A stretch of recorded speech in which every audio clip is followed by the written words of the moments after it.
Hello again, friends, and welcome into the Gamecock Central radio podcast. Emerson Phillips with Gamecock Central staff writer Collyn Taylor. Looking forward to the start of Gamecock football, just 9 days away from the season opener against North Carolina State. And, Collyn, we've got an injury report today, a number of Gamecocks nursing some injuries right now, and we're going to talk about what's going on up in Raleigh with North Carolina State. They suspended 5 players. In fact, they dismissed 2 players from the team and suspended 3 others as a result of 3 separate sexual assault incidents that have been reported at a party that took place at a student housing complex back on July 21st. So all these players at North Carolina State are freshmen. And let's start there, Collyn. I know there's not a lot of information available because it is an ongoing criminal investigation. Police in Raleigh have not released a lot of information about it to this point because it's still under investigation. So without trying to get into the specifics of what went on that night, let's talk about how the players that have been dismissed or suspended might have impacted the game against South Carolina. Obviously, this is not the most pressing concern. The sexual assault is the major story here. But from a Gamecock perspective, fans might be wondering, were any of these 5 players going to contribute against the Gamecocks a week from Saturday? Right, and so they dismissed 2 players and then suspended 3 while handling it internally. Right now, looking at the list of guys, they're all freshmen, and really only one was expected to have kind of a big role. There could have been other guys that factored into the rotations of things, but Aaron Collins, the running back, was the only real guy that was expected to have any kind of impact on the game, really, from what we're hearing. But nothing, I mean, it's obviously a horrible situation, and nothing, details are still kind of trickulating out. But from a Gamecock perspective, nothing really changes. NC State's still going to have the majority of, redshirt sophomores and juniors and seniors playing come September 2nd. But Aaron Collins was that running back that was expected to play, work into the running back rotation for NC State September 2nd, who has now been suspended by the coaching staff. We're recording on Thursday. The story broke on Tuesday, so information still coming out about this investigation here. And, from a slightly different perspective, Collyn, psychologically, will there be any effect on North Carolina State? This could certainly be viewed as a black eye for their program. I don't think there's any two ways about that. And, I wonder if psychologically this isn't something that's hanging over the program going into the first game of the season. Could that be a factor? I think so, especially, obviously with something as big as this, with sexual assault being accused by different people in separate instances, it's going to have an impact on players' psyches throughout the game and throughout, the 9 to 10 days leading up to the game, which we're at right now. So, I think these guys are right now just looking forward to the chance to being able to go out onto a football field and take a deep breath for 3.5 hours and not have to worry about the situation.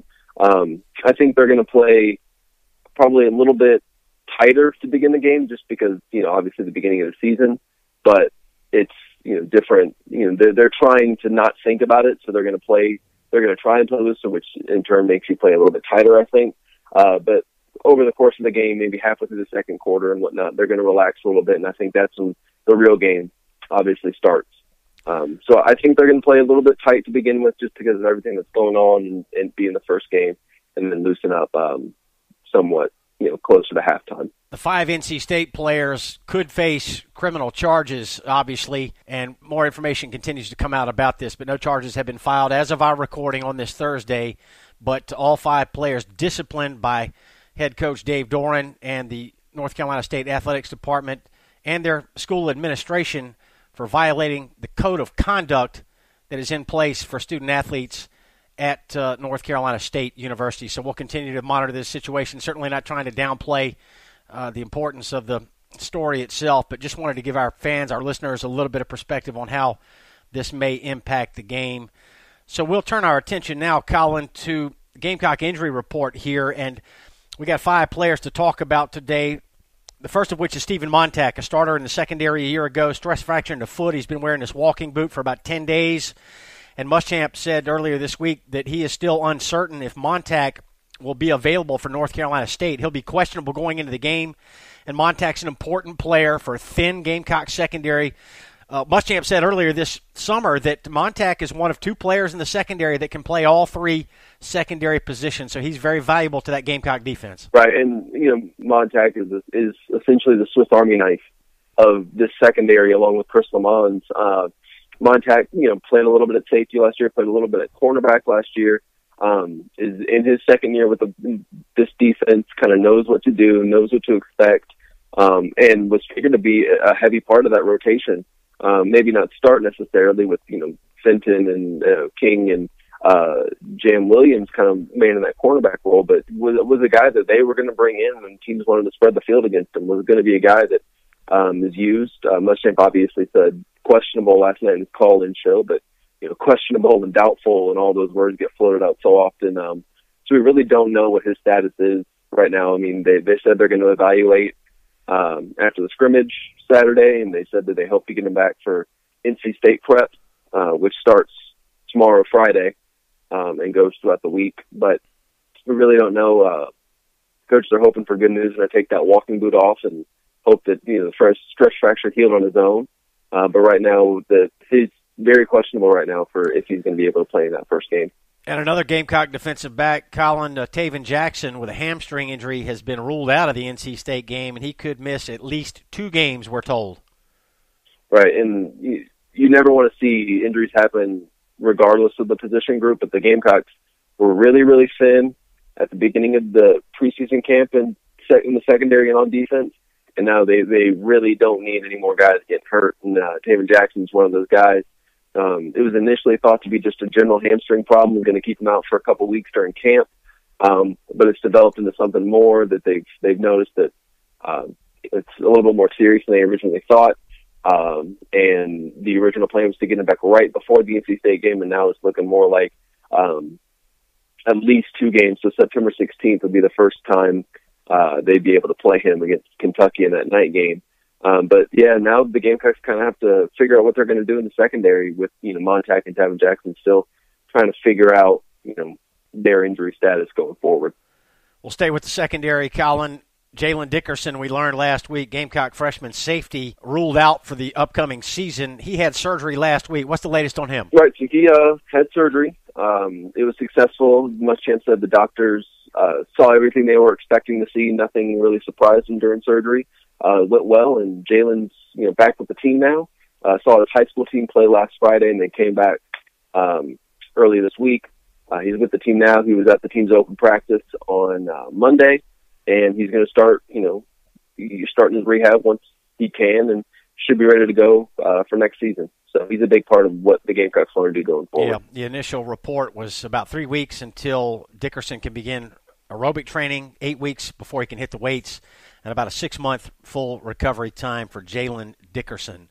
All right, a couple of other Gamecocks on the injury report. C.J. Freeman, the redshirt freshman running back from Greensboro, still rehabbing from the knee surgery that he had back in December of 2016. And Drake Davis on the injury report, rather vague description of his injury. Collyn, a lower body injury is all I've got on Drake Davis. Right, and he had that hamstring problem last year that kind of kept him out some. But, he's a guy that Muschamp said that could come back for parts of, preseason camp and now prep for NC State.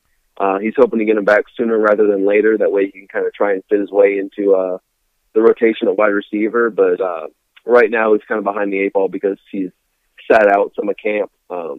He obviously knows the system really well, being in it from last year, but physically speaking, he's been out of camp for a little bit, kind of in and out. So he's a guy to keep an eye on to see if that thing fully heals up by the season starting in 9 days now. That's right, 9 days till the season opener, North Carolina State in Charlotte, 3 o'clock kickoff on ESPN. This is Gamecock Central Radio. Emerson Phillips with Collyn Taylor. We invite you to download the Gamecock Central Radio app. You can find it on the App Store and on Google Play. Subscribe to our podcast. Search for Gamecock Central Radio on iTunes, SoundCloud, and other popular services, or just visit radio.GamecockCentral.com. The app is free. Our podcasts are free. Download the app today. A couple of other odds and ends here, Collyn. The coaches' preseason All-SEC teams were announced yesterday. 4 Gamecocks made the All-SEC teams, a couple of first-teamers for South Carolina, tight end Hayden Hurst and linebacker Sky Moore. Everybody likes Hurst. We're expecting a big year from him, and good reports coming out of camp on Sky Moore. You know, we were concerned a couple of weeks ago that maybe the neck injury that kept him out last year, there could be some lingering effects, or perhaps he wouldn't be able to perform at the level that he played at in years past. But all signs are go for Sky Moore. Right, and he's excited. He's itching to get back to playing. When I talked to him one-on-one at Media Day, he said that, you know, he's really looking forward to showing, you know, NFL scouts what he can do fully healthy, kind of showing that he's back. The NFL was very, very close for him, waffled with that decision pretty heavily right up to the deadline. But he's itching to get back and, you know, hit somebody not in the South Carolina jersey for a change.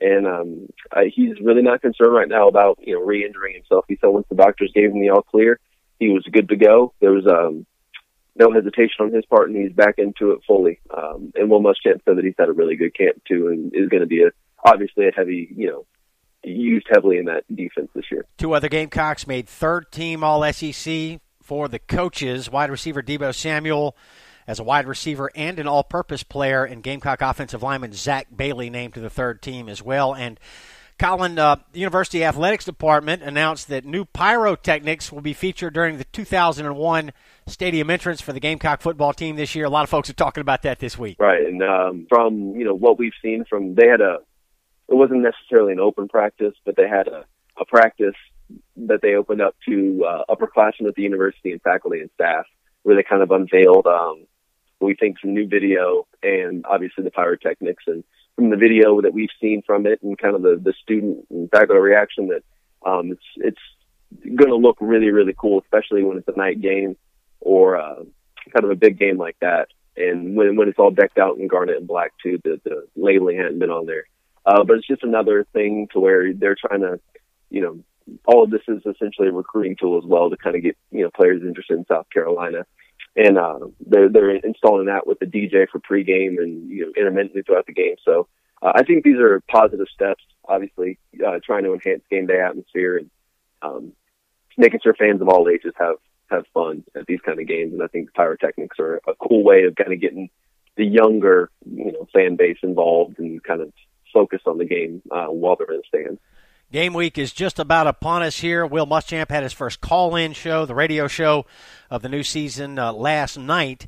And, Collyn, we're going to be rolling out plenty of game week coverage next week here on GamecockCentral.com. Tell us about it. Yeah, absolutely. So we have a couple of media availabilities to wrap up the week on Friday and Saturday. So a lot's going to come from that, especially on, you know, linebacker rotations and young linebackers kind of getting things together, and maybe what to expect from the running back position if they've named the starter yet with all three coming in.